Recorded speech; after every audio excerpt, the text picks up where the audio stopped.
Alors nous voulons saluer toutes les personnes qui sont connectées en direct en ce moment pour notre nouvelle édition du ministre face au peuple. Bonsoir docteur. Bonsoir bien-aimé Sam, bonsoir. Bonsoir. Et je salue également les jeunes qui sont là. Bonsoir les jeunes. Bonsoir. Bonsoir. Et puis un grand merci pour le frère Neftali. Neftali. Okay. Bonsoir. Non, en fait, on voulait simplement te remercier pour nous accueillir ici. Et le frère Neftali qui est le responsable de la chorale à Ottawa. Et aujourd'hui, en fait, ça va être, comme j'avais dit tout à l'heure, c'est une nouvelle édition de Ministre face au peuple. On a été quand même absent pendant 3 semaines, hein, docteur. Pratiquement 3 semaines. C'était aussi à cause des fêtes. Hein? Oui, il y a eu les fêtes, effectivement. Et puis, la semaine dernière, on était à Montréal. On n'a pas pu présenter l'émission parce qu'on était vraiment en plein dans les travaux de rénovation. Et je pense que vous avez eu quand même un feedback en ce qui concerne les travaux qui ont été exécutés à Montréal, docteur. Non, ça s'est bien passé. Donc, on a fait ce qu'on pouvait faire. Donc, si les bien-aimés nous visitent sur notre page Facebook, ils verront. Ils verront donc. Donc, on a fait un beau travail. Et nous remercions les frères et sœurs qui sont venus nous aider. Bien sûr. On n'a manqué de rien, on n'a pas manqué de main, on n'a pas manqué de nourriture. On a beaucoup mangé. On a beaucoup mangé parce qu'il y avait tellement de la bouffe que, bon, on remercie les bien-aimés, les frères et sœurs de l'Assemblée des Saints de Montréal. Donc, il y avait les poulets, il y avait les ngolo, il y avait les madessu, les pondou, il y avait la chikwang. Donc, il y avait tout. Alors voici, tiens, j'ai bien envie de vous demander, docteur, l'écharpe, c'est quoi? C'est symbolique? Non, parce qu'il faisait froid dehors. Et puis, comme je n'ai pas amené mon manteau, donc je ne voudrais pas attraper froid. Ok, donc c'est pas un totem, c'est pour que ça soit bien clair. Ah, non. Non, pas du tout. C'est pas comme les gens qui vont en Israël, qui prennent l'écharpe et puis ils mettent sur la tête. Donc, rien à voir. Non, rien à voir. Okay. Alors, le thème d'aujourd'hui que nous allons vous présenter, c'est sur la fameuse loi de cause à effet. Nous allons nous baser sur une écriture dans Galates 6:7 qui dit « Ne vous y trompez pas, on ne se moque pas de Dieu, c'est qu'un homme aura semé, il le moissonnera aussi. » Alors, c'est une loi qui n'est pas souvent, les gens n'y font pas souvent attention, mais en fait, vous allez l'entendre tout à l'heure à travers les écritures, à travers les questions que je poserai au docteur, que vous allez voir que nous sommes tous un petit peu sous le coup de cette loi. Mais avant de commencer, je voudrais juste revenir sur des questions qui nous ont été posées les autres fois qu'on a fait l'émission et qu'on n'a pas pu répondre. Alors, il y a quelqu'un qui nous a posé la question, docteur. Il nous a dit, voilà, voici, une femme cache sa condition à son mari jusqu'au jour des noces. Okay. Et en fait, elle a caché le fait qu'elle ne pouvait pas concevoir. Parce qu'on l'avait fait une opération et puis on a enlevé les trompes. Et finalement, elle a fait l'aveu après coup, donc après le mariage. Okay. Est-ce que dans ces conditions-là, la question qui nous a été posée, c'est que est-ce que dans ces conditions-là, on peut considérer qu'il y a eu un bris de contrat et que l'homme peut se dégager de ce mariage? On parle bien de mariage, on est bien dans les cas des mariages chrétiens-chrétiens. Bon, d'abord, je crois, ça c'est pratiquement mon point de vue, je crois que ce serait malhonnête pour quelqu'un de ne pas dire à son conjoint qu'elle ne peut pas concevoir. Donc il y a déjà là, il y a un vice, c'est-à-dire qu'il y a un mensonge entretenu. Okay? Donc, pour finalement venir dire à son mari, donc les frères avaient même dit que c'était pendant la nuit des noces. Exactement. Okay? Pendant la nuit des noces, il va donc dire à son conjoint qu'elle ne peut pas concevoir. Alors la question que nous nous posons, c'est celle de savoir, est-ce que cet homme-là peut rompre les liens du mariage. Bien entendu, la question peut également intervenir dans l'autre sens. Hein, c'est-à-dire que le mensonge peut provenir de l'homme. Oui, l'homme aussi, sachant. Parce qu'il faut toujours préciser que les deux savaient déjà qu'ils ont des problèmes de conception. Ok? Alors, il vient les dire pendant la nuit de noces. Mais la question n'est pas facile. Hein? Non, bien entendu. La question n'est pas... Bien entendu, on parle vraiment d'un cas délibéré de dissimuler hein, les choses. Hein. Donc, l'un ou l'autre conjoint a délibérément dissimulé sa condition. Je suis en train de chercher une écriture, ok? Laissez-moi trouver une écriture. Ça va nous permettre de pouvoir nous rassurer que ce que nous disons... je pense qu'il y a quelque chose dans Deutéronome. C'est ce que je suis en train de chercher, quoi. Donc, il y a quelque chose où... c'est pourquoi je voudrais le dire avec beaucoup de réserve. Hein? Bon, je prends Deutéronome chapitre 24. Ok, nous prenons Deutéronome chapitre 24. Laissez-moi commencer par le premier verset. Ok? Nous allons... il faut dire à ces petits-là Papy d'arrêter ou de sortir dehors parce qu'ils nous dérangent. Bon, je prends Deutéronome chapitre 24. 24, hein? Lorsque un homme... Premier verset. Lorsque un homme aura pris et épousé une femme qui viendrait à ne pas trouver grâce à ses yeux, parce qu'il a découvert en elle quelque chose de honteux, il s'écriera pour elle, non, il écrira pour elle une lettre de divorce. Après le lui avoir remise en main, il la renverra dans sa maison. Ok? Oui. Bon. Au regard de cette écriture-là, moi je me dis que... Parce que si le débat est ouvert, hein, certains nous poseront la question, mais qu'est-ce que c'est une chose honteuse? Oui. Ok? Qu'est-ce que c'est une chose honteuse? Selon les Écritures et selon la vision de la Bible, nous parlons des choses honteuses lorsque l'on vient découvrir que la femme est déjà déviergée. Ok. Parce qu'en Israël, il y avait une loi, tu n'épouseras que une vierge.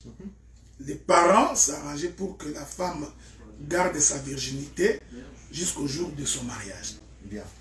Et il était censé que tous les hommes qui épousaient les femmes étaient censés épouser des femmes qui sont vierges. Parce que c'était la loi en Israël. Alors s'il arrive que pendant la nuit des noces, l'homme découvre que cette femme-là a été déjà déviergée ou avait déjà connu des hommes. C'est ça, en fait, dans la pensée première de cette écriture, c'est ça ce que la Bible appelle la chose honteuse. Et à ce titre-là, l'homme avait l'obligation de lui écrire une lettre de divorce et de dire que, puisque tu n'as pas dit la vérité avant de contracter le mariage, eh bien, il peut lui écrire une lettre de divorce pour qu'il se sépare. On considère à ce titre-là que le problème ici, ce n'est pas le fait que la femme a déjà connu deux hommes. Non. Le problème c'était parce que la femme n'a pas dit à l'homme la vérité et que l'homme vient découvrir que cette femme avait déjà connu deux hommes le jour de la nuit des noces.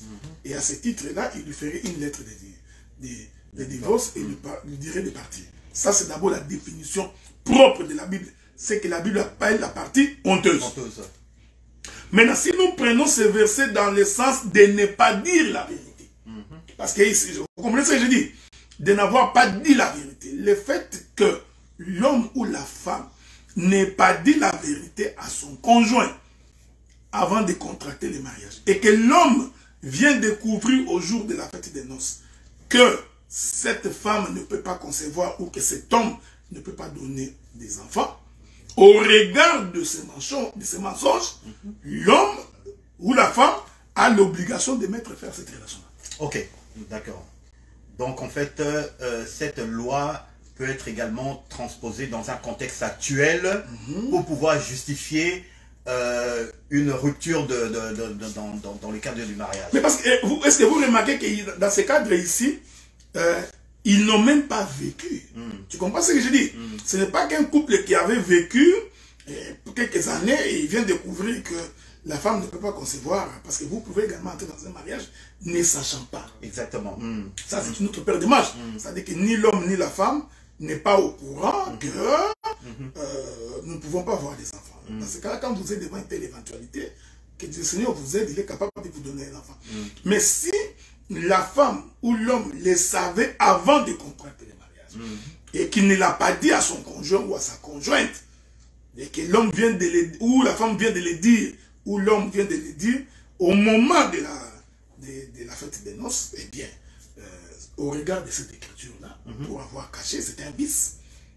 L'un des partenaires peut dire, écoutez, pour ne m'avoir pas dit la vérité, je préfère ne pas continuer cette relation-là. Et s'il s'avère que l'un ou l'autre des conjoints découvre la vérité plus tard, ils sont déjà dans le mariage, 1 an, 2 ans, et un des conjoints découvre qu'effectivement il y a eu un mensonge, donc la vérité, toute la vérité n'avait pas été dite, la vérité a été en toute conscience cachée.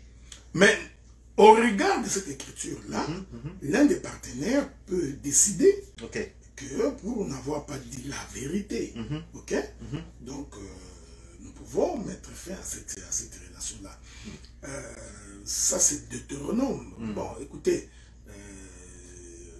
les Écritures dans les livres de Matthieu nous enseignent qu'on ne peut pas répudier une femme sauf en cas d'adultère. Voyez-vous? Alors, aujourd'hui, dans la grâce, même si la femme n'a pas dit la vérité à l'homme à ses propos, moi, en tant que pasteur d'une église, je conseillerais au frère ou à la sœur de pardonner. Donc, voyez-vous, donc je conseillerais de pardonner. Je trouverais que ça ne vaut pas la peine pour ça. Mais le frère ou la sœur peut, dans ses droits, user de cette écriture-là pour mettre fin à une relation. D'accord, on va vraiment aller, on va pas faire donc une règle absolue, on va vraiment aller au cas par cas. D'accord. Mais je ne sais pas si je t'ai envoyé la question qu'un frère m'avait envoyé à propos de quelqu'un qui vient dans un culte polygame. Oui, on a abordé cette question-là lors d'une de nos émissions, effectivement. Et puis vous avez donné une réponse. On avait abordé la question, qu'est-ce qui arrive dans le cas où la personne, effectivement, quand il est arrivé, parce que Dieu nous dit, bah, venez dans les conditions dans lesquelles on vous a trouvé. Bon, ils arrivent avec ses 4 ou 5 épouses. Est-ce qu'une telle personne, on va lui interdire l'entrée de l'assemblée? Il était païen, il s'est marié. Il y a des questions, il y a même quelqu'un qui a posé la question. Et si le mari avait un enfant oublié? Non, parce que... Non, il y a une autre question qui vient d'arriver là. Oui, si, mais la question pour l'oubli, enfin, nous on parlait d'un oubli délibéré. Donc la personne a vraiment intentionnellement caché la vérité. Donc il y a eu tromperie. Nous on parlait de ce cas-là. On n'a pas parlé du cas où, effectivement, parce que ça peut arriver que bon, l'homme, pendant qu'il était dans le monde, bon, il a fait des enfants et il n'en avait pas connaissance. Voilà. Donc il n'a pas oublié, il n'a pas eu connaissance. Non, il n'a pas connaissance. Non, on ne peut quand même pas oublier qu'on a un enfant. Non, on ne parle pas de ce cas-là. Nous, on parle vraiment de cas où on a caché la vérité et tout ça, et il y a eu tromperie. D'accord. Là, dans ce cas-là... Cette question, elle est importante, hein, mon frère, parce que nous avons également des femmes qui rentrent dans un mariage et ne disent pas à leur conjoint qu'ils avaient des enfants. Oui, beaucoup, hein. Dans les deux cas. Surtout si les scènes ne sont pas devenues pendant. Donc tu ne découvriras même pas. Exactement. Si elle a allaité bien les seins et devenu pendant, bon, là même quand je regarde comme ça, je verrai que toi, quelque chose ne va pas. Donc, mais qu'une femme ait menti qu'elle a un enfant avant d'entrer dans un mariage, je trouve que c'est catastrophique. Pour ma part, je trouve que c'est pire. Donc, cela relève de la sorcellerie. Bien. Excuse, donc, oui, oui, effectivement. Il faut vraiment être méchant pour ne pas dire que tu as eu un enfant. C'est pareil avec un homme. Tu sais que tu as un enfant, et tu veux entrer dans un mariage et tu ne veux pas dire que tu as eu des enfants. Si tu ne savais pas, ça peut arriver. Mais si tu le savais que tu ne l'as pas dit, moi, ça c'est mon point de vue, la sœur peut user du livre de Deutéronome pour dire que tu m'as caché un vice. Donc, je peux mettre fin à cette relation-là. Mais en tant que pasteur de l'église, nous trouverons toujours des moyens de pouvoir les encadrer pour se pardonner mutuellement. C'est ce qui est important. Maintenant, pour ne pas scandaliser les frères qui nous a posé la question sur la polygamie, parce qu'il est en train de nous suivre, donc nous voulons tout simplement dire à ces frères-là que celui qui vient en tant que polygame dans une église alors qu'il était païen et qu'il avait plusieurs femmes, vous ne pouvez pas les chasser de l'église. Vous devez les laisser avec ces plusieurs femmes. Ça, c'est la première chose. Mais nous croyons que cet homme-là ne demeurera pas définitivement ou éternellement avec toutes ces femmes dans une assemblée. Non, parce que ça risquerait de contredire les Écritures. Voilà pourquoi, à ce stade-là, nous pensons qu'il faut prier le Seigneur pour que le Seigneur puisse les orienter. Je vais donner les possibilités. Il n'est pas dit que la première femme serait nécessairement sa femme. Comme il n'est pas dit que la cinquième femme ne serait pas sa femme. Ok? Donc, parce que dans tous les cas, les mariages qu'il a contractés, il les a contractés quand il était païen. Ok? Nous n'allons pas lui appliquer la loi de Dieu. Non. Donc, nous allons les laisser comme ça, nous prierons le Seigneur et le Seigneur s'en chargera. Qu'est-ce qui va arriver? Je suis rassuré que plusieurs femmes partiront après l'enseignement. Parce que dans l'enseignement, nous expliquerons qu'un homme ne peut avoir qu'une seule femme. Alors, il y en a certaines des femmes qui comprendront l'enseignement et Dieu les convaincra pour leur dire, je crois que ça, ce n'est pas mon mariage, je peux partir. Ça peut être la première femme qui peut partir, la quatrième peut rester, ça peut être la troisième qui part, les autres et la cinquième qui... Ou ça peut être la première qui va demeurer comme étant la première femme de cet homme-là. Mais il est vrai que quelqu'un, quelque part, là, doit partir. Au final, quelqu'un là doit partir quelque part. Donc, mais quand il est là, on ne peut pas le chasser, ces messieurs-là. Est-ce qu'on peut lui donner des fonctions ministérielles? Oui, non. Dans ce cas-là, ça ne peut pas marcher. Parce que je vais lire une écriture. Je voudrais lire une écriture. Je crois que c'est le frère Jacques qui me dit, si je ne me trompe pas. Dans les livres de Jacques. Souffrez, je vais trouver cette écriture-là. À moins que je me trompe. Ou Timothée, quelque chose comme ça. Je peux avoir un extrait de l'écriture pour la trouver plus vite? Non, je trouve, t'inquiète pas. Nous sommes dans 1 Timothée chapitre 3, le verset 2. Il faut donc que l'évêque soit irréprochable, mari d'une seule femme. Déjà quand Paul écrit comme ça, il sous-entend qu'il y avait des gens qui avaient plusieurs femmes dans cette église-là. Ok? Donc, il ne faut pas être étonné. Donc, quelqu'un peut être dans une église avec 2, 3, 4 femmes. Donc, que cela ne vous surprenne pas. C'est écrit. Sauf qu'un tel individu, Paul dit, on ne peut pas lui accorder la charge. Okay? Donc, il ne faut pas être trop extrémiste. Tu vois quelqu'un avec 2, 3 femmes, tu les chasses, sinon tu es un païen. Ça, ce n'est pas une bonne chose. Donc, Paul dit, il faut donc que l'évêque, celui qui dirige, qu'il soit mari d'une seule femme, sobre, modéré, réglé dans sa conduite, hospitalier, propre à l'enseignement. Je prends le verset 12, dans toujours 1 Timothée chapitre 3, il est écrit, les diacres aussi doivent être maris d'une seule femme. Écoutez, les diacres aussi, c'est très important, ce n'est pas pour rien qu'on dit aussi, doivent être maris d'une seule femme, diriger bien leurs propres enfants et leurs propres maisons. Donc voilà un peu quoi. Je prends encore une autre écriture, 1 Timothée chapitre 5, verset 9. Qu'une veuve pour être inscrite sur le rôle n'est pas moins de 60 ans, qu'elle ait été femme d'un seul mari. Je pense que c'est clair. Bon, je crois que c'est clair. Quoi. Alors, on va pas s'attarder là-dessus. Je vais prendre très rapidement cette question qui nous a été posée. Nos ancêtres priaient quel Dieu? En fait, la sous-question c'était l'homme noir. Est-ce que l'homme noir connaissait Dieu avant la colonisation? Certainement qu'ils connaissaient Dieu, mais qu'ils connaissaient... La question que nous devons nous poser, de quel Dieu nous sommes en train de parler. Voyez-vous, donc, dans l'histoire antique, même quand on fait de l'archéologie, on se rend compte que les gens étaient religieux depuis longtemps. Okay? Même du temps d'Abraham, les gens étaient religieux. Donc, nous croyons également que l'homme noir ou l'Africain était religieux. Donc, maintenant, la question que nous allons nous poser, c'est de savoir, mais de quel Dieu nous sommes en train de parler. C'est ça le problème. C'est ça. Ok, on va pas s'attarder là-dessus. On va pas s'attarder sur cette question, à moins que bon, la personne repose la question différemment. Là maintenant, je vais prendre une écriture, docteur, donc dans Osée 4.6. Ça dit, mon peuple est détruit parce qu'il lui manque la connaissance. Ok, ça j'aime ça. Ok, bien. Souvent, on a souvent entendu cette écriture. Et en fait, moi, ce que je voudrais vous faire réagir, c'est que les gens s'arrêtent souvent là. Okay. Les gens s'arrêtent juste là, alors que l'écriture continue. Ça dit bien, puisque tu as rejeté la connaissance, je te rejetterai. Et tu seras dépouillé de mon sacerdoce. Puisque tu as oublié la loi de ton Dieu, j'oublierai aussi tes enfants. D'accord? Alors, maintenant, c'est-à-dire que nous, on a une infime connaissance, les hommes en général, nous... Papier, est-ce que tu es connecté sur ma page? Ouais, je suis encore dessus. Il y a des questions qui nous sont posées parce que des fois ça passe.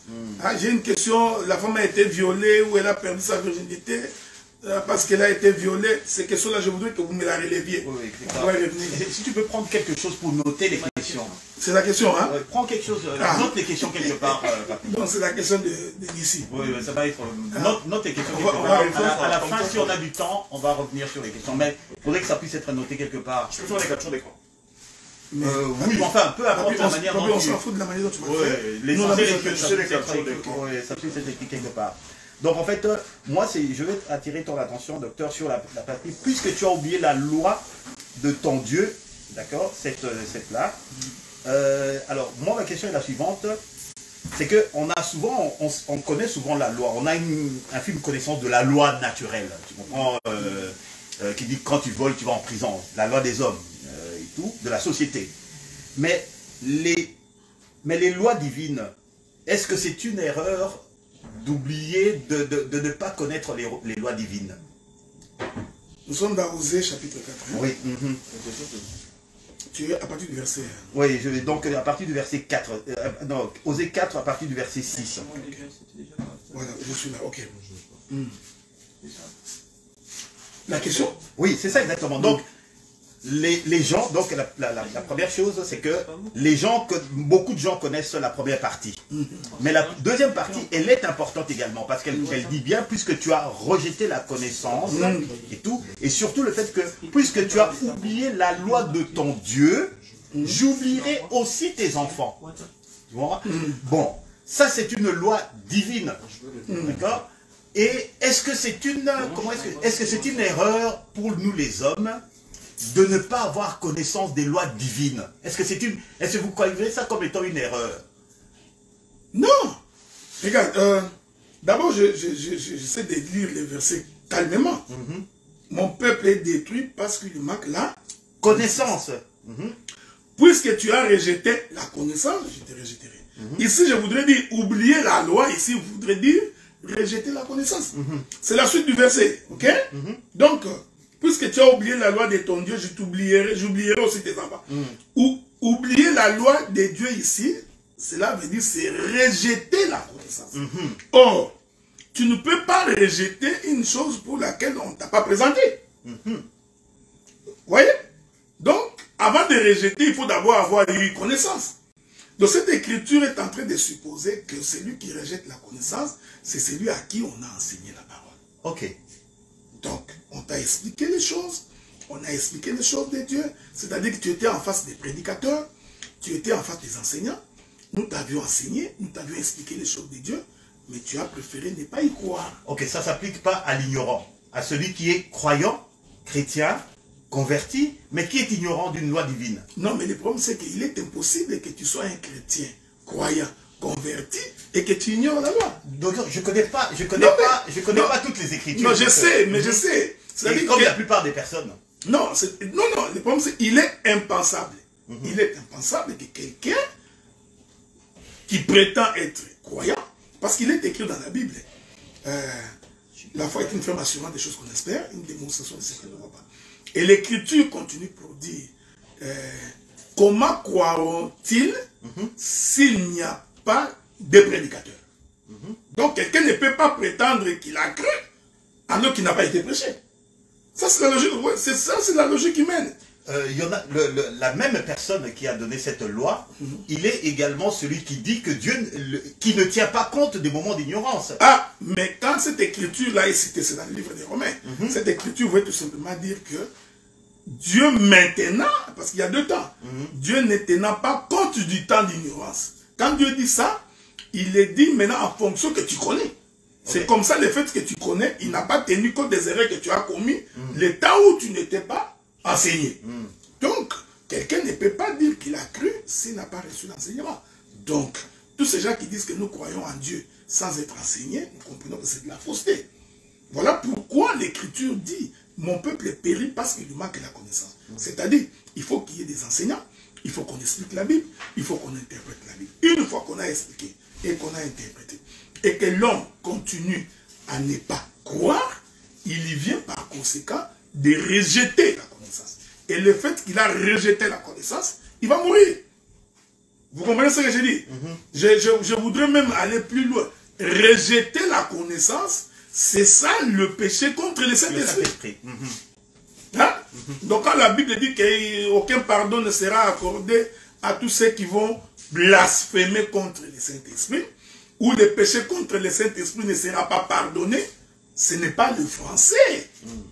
Hein? Ce n'est pas parce que quelqu'un a dit Yishokolobotokoto que toi tu t'es moqué de cela, c'est ça péché contre le Saint-Esprit. Non. C'est-à-dire le péché contre le Saint-Esprit, c'est le rejet de la connaissance. C'est-à-dire nous te présentons le poulet à la moire, bien préparé, tu dis je ne mangerai pas. Tu as refusé. C'est ça le péché contre le Saint-Esprit. Et à ce titre-là, il n'y a pas de salut. Voilà pourquoi il est écrit le péché contre le Saint-Esprit, pardon.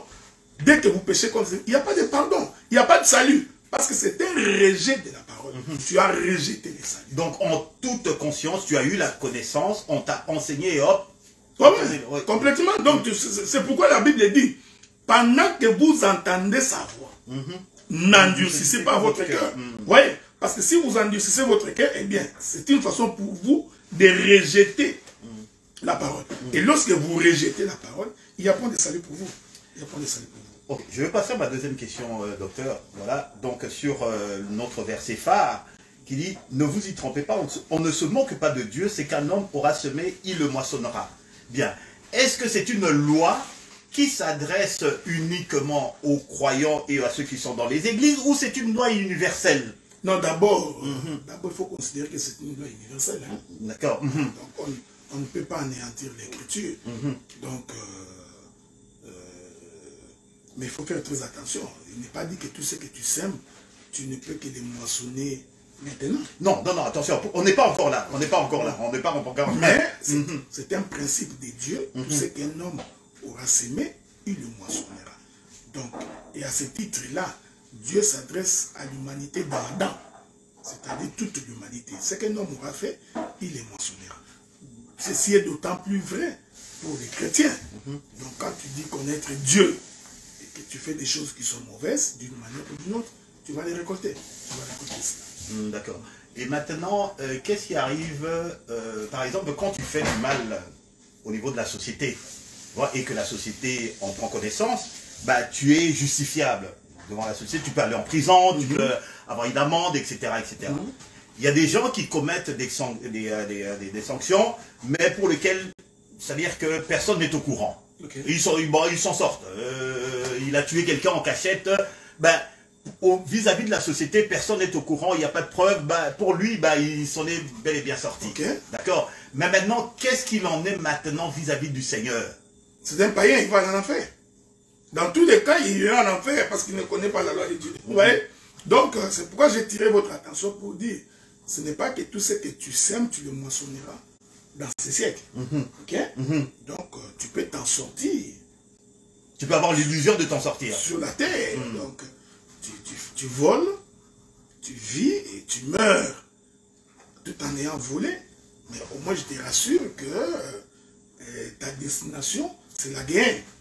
Donc, c'est ça que je voulais dire. Donc, mais le principe de Dieu, c'est que tout ce qu'un homme aura semé, il le moissonnera. D'une manière ou d'une autre, il récoltera ce qu'il a fait. S'il ne les récolte pas immédiatement, il les récoltera plus tard. Mais je voudrais ici quand même rentrer dans les principes de Dieu. Hein, c'est très important. Vas-y, docteur. Je rentre dans les principes de Dieu. Remarquez que dans les principes de Dieu, Dieu a fait en sorte que lorsque vous semez quelque chose, la semence ne germe pas immédiatement. C'est un principe de Dieu, voyez-vous. Donc, quand vous semez, il faut d'abord que la semence prenne le temps sous la terre. Cette semence-là doit certainement pourrir. Il faut qu'il y ait de la fermentation. Et il faut qu'il y ait de la pluie. Il faut que le soleil apparaisse. La loi de la photosynthèse devrait s'opérer.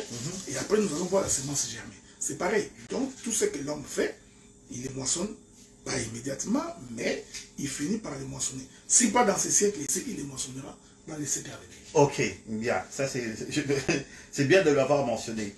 Ma question suivante, docteur, c'est que, est-ce que vous pensez que les hommes sont à l'origine des problèmes auxquels ils sont confrontés? Autrement dit, comme certains disent, l'ennemi de l'homme, le premier ennemi de l'homme, c'est l'homme lui-même.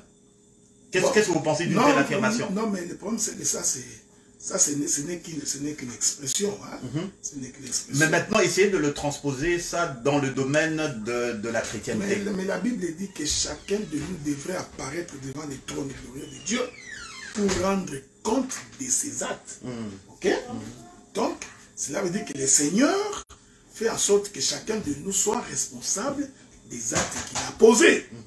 Donc, ainsi, tout acte que l'on pose, tout ce que l'on dit, tout ce que l'on fait, il faut à un moment donné de la vie assumer la responsabilité. Et ça, c'est une qualité qui n'est pas donnée à beaucoup. Hein? D'ailleurs, dans la nature de l'homme, l'homme n'accepte jamais ses responsabilités. Adam a péché, on lui pose la question, est-ce que c'est toi? Il dit non, ce n'est pas moi. Non, il n'est pas moi. C'est le diable. Alors, c'est la femme. Adam n'a même pas dit que c'est le diable. Adam, c'est la femme. Ça, c'est une caractéristique des gens qui n'assument pas la responsabilité de leurs actes. Tu commets un acte, tu assumes. C'est ce que j'ai fait. Si tu as commis une erreur, tu t'en excuses. Nous continuons. Mais c'est défiler devant ses responsabilités n'est pas digne d'un enfant de Dieu. On pose la question à Ève. Ève dit non, ce n'est pas moi, c'est le serpent. Gloire soit rendue à Dieu parce qu'il n'a pas posé la question au serpent. Donc, je crois que l'homme est responsable des actes qu'il est en train de poser. Donc, il n'a pas à s'en plaindre. Donc, tu agis mal et bien, sache que probablement que tu paieras ou tu récolteras le fruit de ce que tu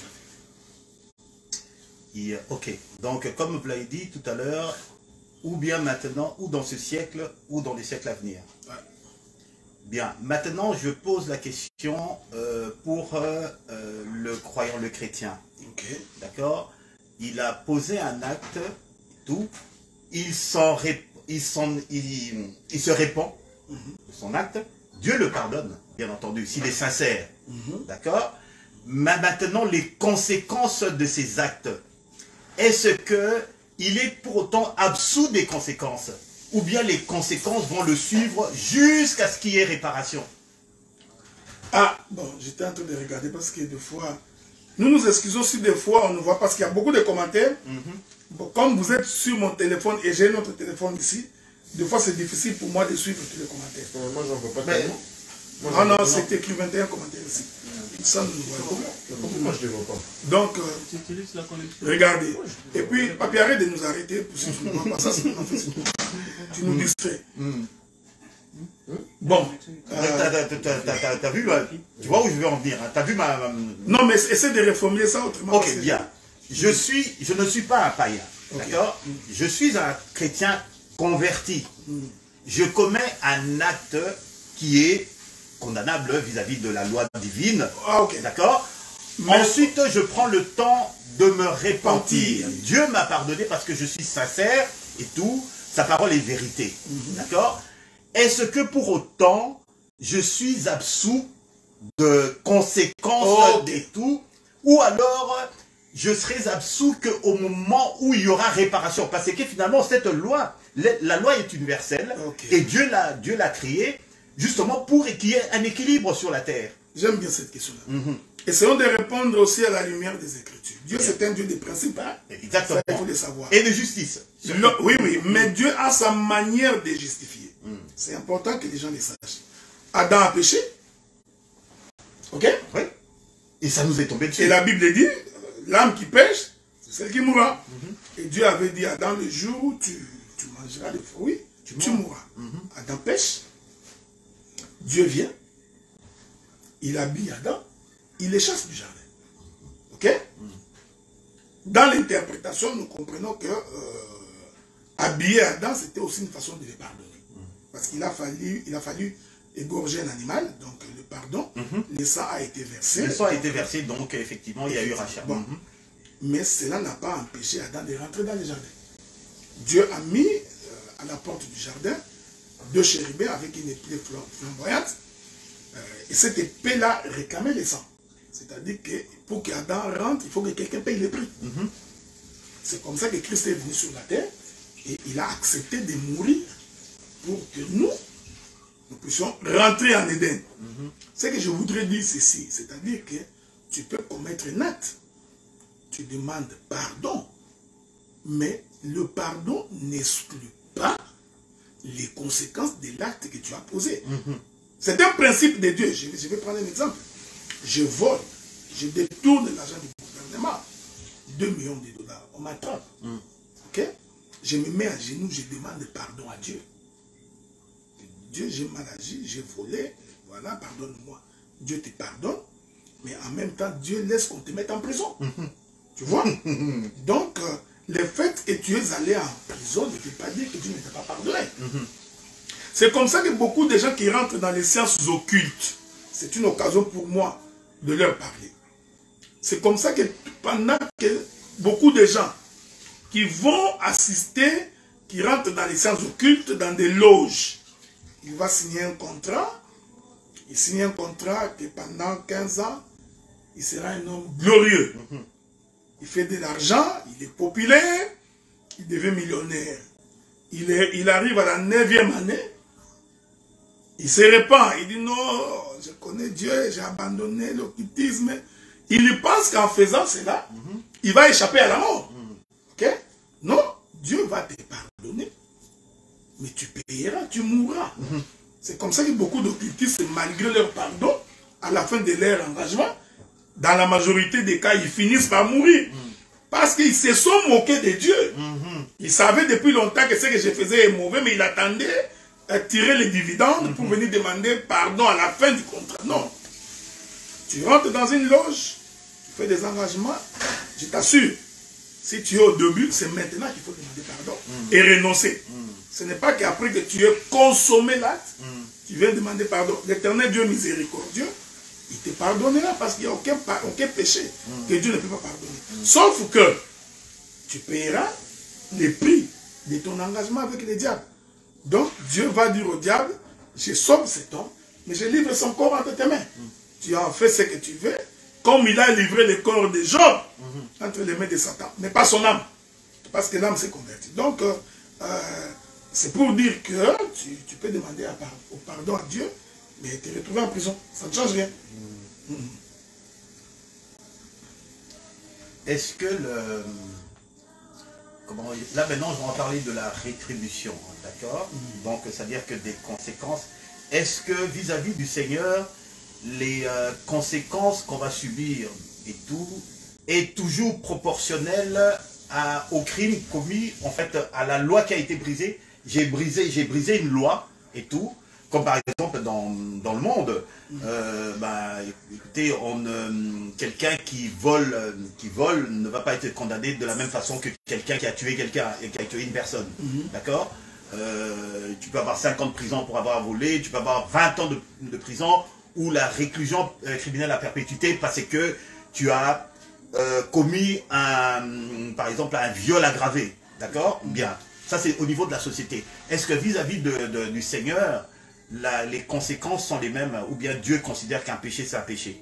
Non, un péché est un péché. D'abord, il faut dire que l'âme qui pêche, c'est celle qui meurt. Okay? Donc, le péché, c'est la transgression de la loi de Dieu. Cette loi-là peut être écrite, comme elle peut être inscrite dans notre conscience. Okay? Ça, c'est selon le livre des Romains. Donc, un péché est un péché. Mais il faudrait aussi savoir, ne pas oublier que tous les péchés n'ont pas la même gravité. C'est ça, c'est ça. Donc, et vis-à-vis de Dieu aussi. Vis-à-vis de Dieu aussi, je dis vis-à-vis de Dieu. Donc, tous les péchés n'ont pas la même gravité. Donc, je voudrais prendre ça à titre simple. Tu tues quelqu'un. Tu tues un homme qui était responsable dans une famille. Tu le tues. Ces péchés-là, le meurtre-là, vous voyez ses conséquences, c'est aussi aggravant. Parce que tu vas laisser une dame veuve, tu laisseras des enfants orphelins. Donc, mais les péchés restent des péchés. Et le Seigneur dit que tous les péchés que nous commettons est en dehors du corps, sauf les péchés de l'impudicité. Celui-ci est lié au corps. Okay, bon, parce qu'il y a toute une dimension prophétique à expliquer pourquoi ces péchés-là sont liés au corps. Mais Dieu considère que tous n'ont pas la même nature. Donc voilà un peu ce que je voulais dire à ce sujet-là. Donc, mais certainement, quand on commet un péché, il faut à un moment donné avoir le courage d'assumer. Tu vois, d'assumer la responsabilité des actes qu'on a posés. Que cela soit en bien ou en mal. Et c'est là, c'est aussi ça ce que Dieu nous demande de faire. C'est-à-dire, Dieu nous demande de reconnaître que nous avions fauté. Que nous comprenions que nous avions... Parce que le pécheur repentant ou repenti, c'est celui qui reconnaît que j'ai mal agi. Donc c'est celui-là qui obtient la miséricorde. Mais si la personne ne reconnaît pas, ça ne sert à rien. Donc Dieu ne peut pas pardonner un petit comme ça. Ok, d'accord. Est-ce que les conséquences de nos actes, même si on est, quelqu'un de repenti, admettons qu'on meurt, avant que qu'on ait... Bah écoutez, j'ai commis un acte, je me mets à genoux, Dieu me pardonne, je vais en prison, et je suis en prison et je meurs pendant que je suis en prison. D'accord? Est-ce que les conséquences de mes actes peuvent suivre ma progéniture, mes enfants, mes arrière-enfants, etc. Ah, mais oui, bien sûr, bien sûr. Ok. Bien sûr. Ici, je ne parle pas de ce que les gens disent que les péchés est héréditaire. Hein? Non, on ne parle pas de l'hérédité. C'est pas cela ce que je dis. Je dis que les actes que je pose aujourd'hui peuvent avoir une incidence sur ma progéniture. Ok. Okay? Que je meure ou pas. Que tu meurs ou pas, ça aurait de l'incidence. Donc, je vais prendre d'abord un exemple concret. Je m'avais volé 10 millions de dollars, je m'achète une maison, et je viens à la maison, je donne de l'argent à mes enfants, quelques temps après on m'arrête. Vous voyez les conséquences? Je vais me retrouver en prison, on va ravir tous les biens que j'avais achetés, et mes enfants vont se retrouver dans la rue. C'est-à-dire que les actes que j'ai posés ont eu une conséquence sur ma progéniture. D'abord, c'est sur le plan naturel. Hein. Il faut comprendre que même sur le plan spirituel, voilà, exactement, la chose est aussi faisable. Ok? Donc, c'est aussi faisable. C'est pourquoi vous remarquerez probablement, quand vous avez une mère prostituée, il y a de fortes chances également que ses enfants soient des prostituées. Okay? Parce qu'il y a une connexion spirituelle. Okay? Quand vous avez un père voleur, il y a de fortes chances que ses enfants aussi soient des voleurs. Tu vois, en dépit du fait que vous trouvez que c'est naturel, mais en réalité c'est spirituel. Je voudrais ici prendre un exemple. La Bible dit que, quand la Bible dit qu'apprenez à vos enfants la voie du Seigneur, pour que lorsqu'ils grandiront, ils ne puissent pas s'en détourner. Celui qui apprend aux enfants la voie du Seigneur, c'est parce que lui-même est dans la voie du Seigneur. Et si les enfants apprennent par leur père comment se tenir dans la maison de leur père. C'est pourquoi Dieu a dit à Abraham, je te bénirai et je bénirai ta postérité. Voyez-vous? Donc, nous y croyons à cela. Je voudrais prendre un autre exemple, c'est-à-dire que les gens qui sont dans l'occultisme, Encore une fois. Ah oui, ça c'est la pire des choses. Les gens qui sont dans l'occultisme, ils font des pactes avec les diables. Alors maintenant, nous ne savons pas quel genre de pacte ils sont en train de faire. Ils peuvent faire un pacte avec les diables et qu'aucun de mes enfants ne puisse se marier. Ok? Ou il fait un pacte qu'il n'y aura pas de garçons dans notre famille. Il n'y aura que des filles. Ce sont des pactes que les gens font. Il peut faire un pacte du genre que, bon, je sacrifie un de mes enfants le plus intelligent pour que je puisse attirer de l'argent.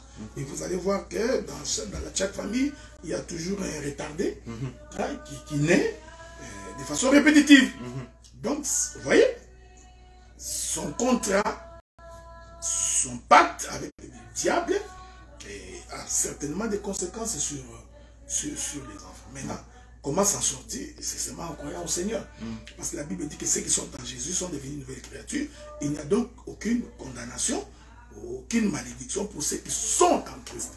Donc, il faut vraiment que vous soyez véritablement en Christ. En Christ. Donc, bon, là encore, nous nous posons la question de qu'est-ce que c'est être véritablement en Christ. Est-ce que c'est le fait que tu vas à l'église et que tu rentres? Est-ce que c'est le fait que tu vas tous les dimanches au culte? Vous voyez, ce n'est pas ça.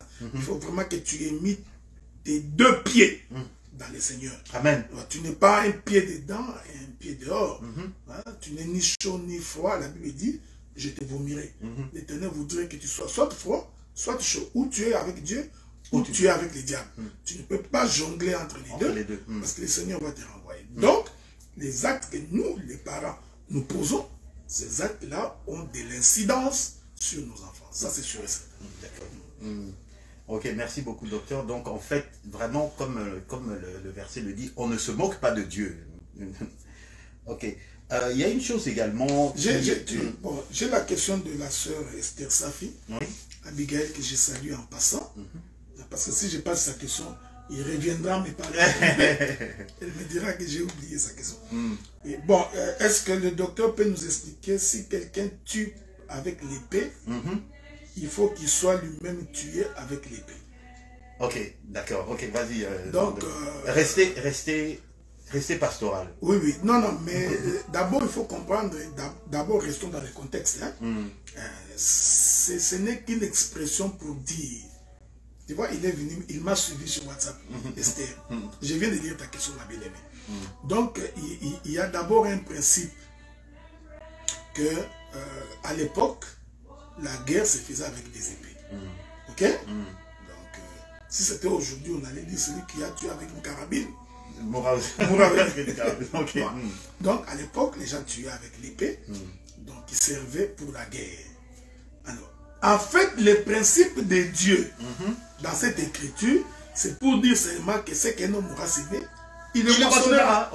Donc, il ne faut pas considérer qu'il s'agit que tu as pris l'épée, bon, tu as tué quelqu'un, tu mourras aussi par l'épée. Non.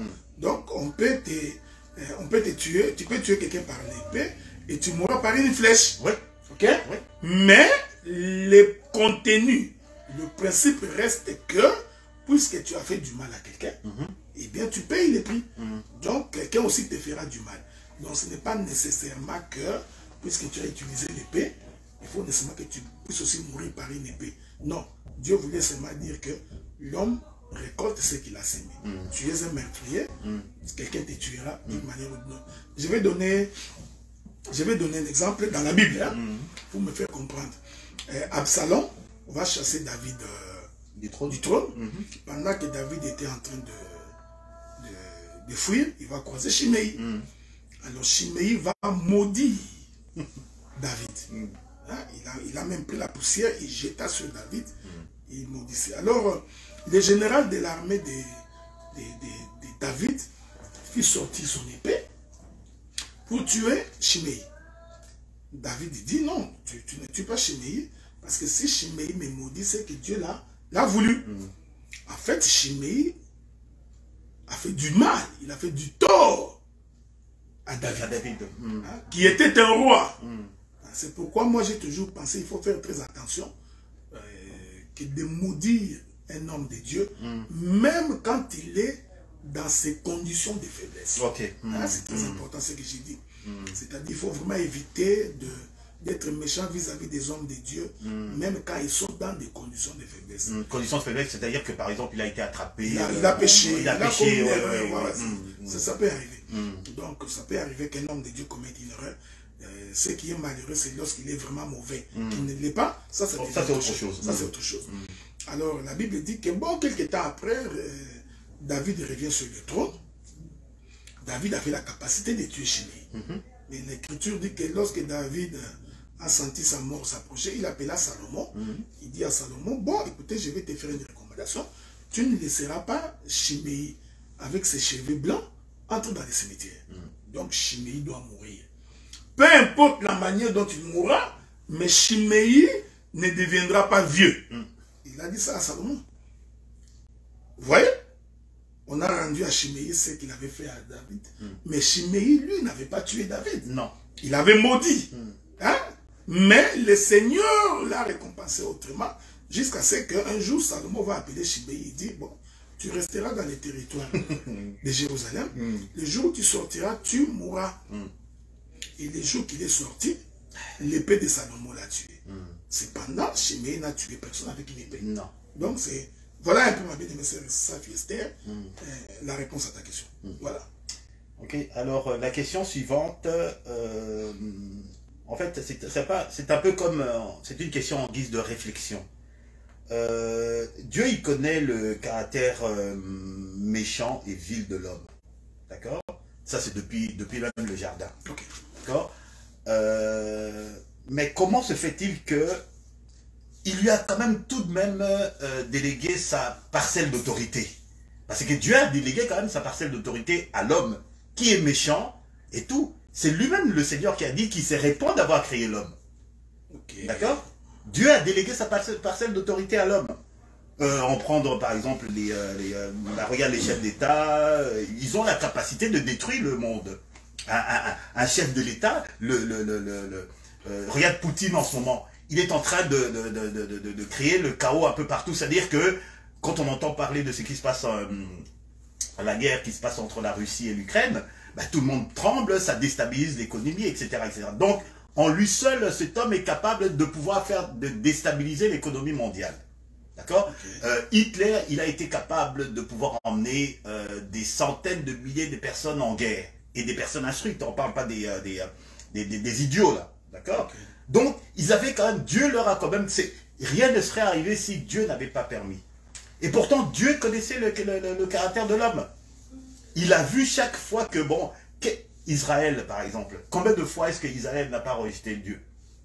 Non? Alors, c'est ça que, ça peut, je voudrais que vous répondiez ça en guise de réflexion. Pourquoi est-ce que Dieu continue à faire confiance à l'homme? Parce qu'il aime ça. C'est-à-dire? Il aime ça, attendez.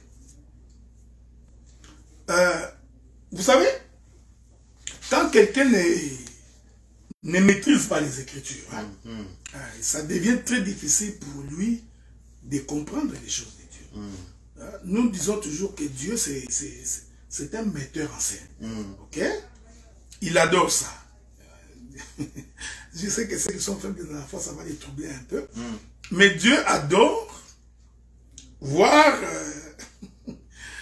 Attention à ce que vous allez dire, docteur. Non, mais c'est ce que je dis. Je ne voudrais pas que vous ayez une occasion de chute pour des personnes. J'essaie de trouver les mots justes pour ne pas scandaliser quelqu'un. La Bible dit, je prends des exemples de la Bible. Les gens se sont réunis, tous parlaient la même langue, même pensée. Ils ont décidé de faire la tour de Babel. Ces hommes-là étaient unis. Ils ont commencé à construire. Dieu vient et regarde. Dieu lui-même dit, le fait que ces gens ici se sont mis d'accord ensemble et qu'ils sont en train de construire la tour de Babel, ils vont arriver au ciel. Parce que c'est très l'idée de l'homme. Il faut que nous arrivions au ciel. Alors Dieu dit, je vais descendre, moi Dieu, je vais les confondre. Ok? Vous voulez que je vous dise quoi? C'est Dieu. Il descend, il les confond, il s'arrange que bon... toi, tu vas parler le Kimbala, l'autre parlera le Kisuku, l'autre parle le Chiluba. Alors, parce que nous croyons que la diversité de langue a commencé là. Alors, les gens, comme ils ne s'entendaient plus, et leur projet a échoué. Qui a voulu que ce projet échoue? C'est Dieu. Je vais prendre une autre écriture. La Bible dit c'est Dieu qui crée l'unité, c'est lui qui crée l'adversité. C'est Dieu. Il dit à Moïse, Moïse, je t'envoie chez Pharaon pour libérer mon peuple. Mais je t'informe, Moïse, que moi, Dieu, j'endurcirai les cœurs des Pharaons. Donc même quand tu parleras, il ne va pas écouter. Ce n'est pas lui, Pharaon, c'est moi. Dieu précise toujours, hein? Il dit, ainsi, je ferai éclater ma gloire. Donc Dieu crée les adversités pour faire éclater sa gloire. Pour que vous compreniez qu'il est Dieu. Je vais aller très loin dans ce que j'ai dit. Quand Dieu est sorti de l'éternité, c'est l'Éternel avec tous ses attributs. Ok? Donc en Dieu, il y avait l'attribut de guérisseur, il y avait l'attribut de sauveur, tous ses attributs étaient en Dieu. Alors maintenant, Dieu s'est dit en lui-même, comment est-ce que je mettrai en pratique mes attributs si l'homme ne se trouve pas dans une situation me permettant, moi, d'exhiber mes attributs. Alors, qu'est-ce que Dieu fait? Il crée une circonstance. Ce n'est pas moi. L'Écriture dit, il est le maître des temps et des circonstances. Qui peut dire qu'une chose arrive si ce n'est pas l'Éternel? Si Dieu ne garde la maison, la sentinelle travaille en vain. Si l'Éternel ne bâtit la maison, les bâtisseurs aussi travaillent en vain. Donc, vous voyez, Dieu est à l'origine de tout. Mais il faut toujours te dire, parce qu'il y a une écriture qui dit en Proverbe, Dieu fait chaque chose avec un but. C'est pas gratuitement. Donc si Dieu... Il y a beaucoup d'écritures. Hein? La Bible dit qu'il a même créé les méchants pour le jour, le jour du jugement. Ouais, donc c'est toujours Dieu. Donc si nous mettons à réfléchir à la place de Dieu, selon notre raisonnement, notre logique cartésienne, okay? Parce que l'homme a sa logique cartésienne. L'homme, c'est 1 plus 1 égale 2. C'est dans la logique de l'homme. Donc, quand tu dis à l'homme que 1 plus 1 égale 1, ça n'entre pas dans sa logique. Cependant, Dieu dit 1 plus 1 égale 1. Donc, Dieu a sa propre logique. Ici, je voudrais dire aux bien-aimés qui nous suivent que Poutine s'élève et qu'il commence à bombarder partout. Mais nous disons, c'est Dieu qui est à l'origine. Parce que Dieu peut retirer le souffle de cet homme-là en une seconde. Donc si Dieu le laisse faire, Dieu a un but. Voyez-vous, c'est parce qu'il faut que la prophétie s'accomplisse. Ça ne sert à rien de le traiter de Dieu cruel. Pourquoi est-ce qu'il laisse passer faire ce qui se passe en Ukraine, etc. Vous pouvez, dans vos émotions, vous pouvez. Mais nous qui avions l'enseignement, nous savons qu'il n'y a rien de gratuit. Nous savons qu'il va arriver un temps que les gens ne prieront plus. Est-ce que c'est étonnant aujourd'hui que dans les pays occidentaux, on a banni la religion? Est-ce que c'est dans les enseignements, on a banni la religion? L'immoralité est devenue presque normale. Okay? Nous qui sommes dans des pays comme ici au Canada, mais c'est rare que tu trouves des jeunes de moins de 40 ans qui croient en Dieu. C'est quelque chose qu'on a préparé pendant des années dans les systèmes.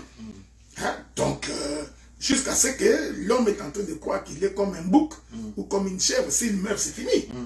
Donc, vous voyez, est-ce que nous sommes étonnés? Non, nous ne sommes pas étonnés parce que Dieu a démontré par les Écritures que ces choses arriveront. Donc, ici, je voudrais dire, quand vous voyez l'homme prospérer dans le mal, dites-vous bien que Dieu l'a voulu. Je vais donner un autre exemple. La Bible dit qu'un jour, le Seigneur donna une parabole. Il dit un homme est venu dans son champ, il voulait trouver du fruit dans un arbre, il arrive comme ça, le fruit, il n'y a pas de fruit dans l'arbre. Alors l'homme s'est dit, mais cet arbre est en train d'occuper de l'espace pour rien. Je trouve que, coupez-moi cet arbre ici et jetez-le au feu. Les serviteurs ont dit non, laisse-les. Nous allons essayer de mettre un peu de fumier. Peut-être que l'an prochain, il va produire. Donc ça, c'est la patience de Dieu. Un homme rentre dans un champ, il sème les blés, il y vient le lendemain, il trouve que l'ivraie aussi a poussé dans un même champ. Il décide que non, nous devons enlever l'ivraie. Non, non, Dieu dit non, laissez-les pousser ensemble, à la maturité. Nous allons bien les distinguer. C'est ça. Le monde, c'est un champ de Dieu, où il a sémé ses enfants. Mais le diable aussi a sémé ses enfants. Aujourd'hui, un enfant du diable est comme toi et moi. il mange comme toi et moi. Ok? Donc, mais c'est seulement à la maturité que nous allons voir la différence entre ceux qui servent Dieu et ceux qui ne les servent pas. Donc, ne soyez pas scandalisés des choses que vous voyez dans le monde. Dieu les laisse faire parce qu'il a un but à accomplir. Bien. Voilà, donc, plutôt que de s'occuper de petits, laissons Dieu s'occuper de petits. Il va s'occuper de lui. Ah oui, il va s'occuper de lui. Okay. Bien. Il n'y a pas que Poutine, même Biden. Tous les systèmes là, tous les systèmes actuels. C'est ces systèmes-là que je m'excuse beaucoup de vous le dire, mais c'est ces systèmes-là qu'on appelle la démocratie là, c'est la pire des choses qui puissent nous arriver. Ces systèmes-là, parce que c'est ce système-là qui a créé ce qu'on appelle aujourd'hui l'athéisme, non-croyance en un Dieu. En réalité, vous croyez quand même à quelque chose. On fait en sorte que nous puissions tous croire que la voix de la majorité a raison, okay? Alors que nous savons que ce n'est pas toujours vrai. Vous faites ce que nous voulons, si vous ne faites pas, vous dégagez. La plupart des présidents africains sont imposés et ils font des choses qui leur sont dictées. Ça, c'est connu, vous ne pouvez pas. Donc, il n'y a pas que ça. Donc, tous les systèmes sont pourris. C'est ce que je voudrais dire, s'il ne faut pas seulement voir d'un côté. Tous les systèmes occidentaux, c'est un système pourri. Et ceci se trouve inscrit dans la prophétie de Dieu.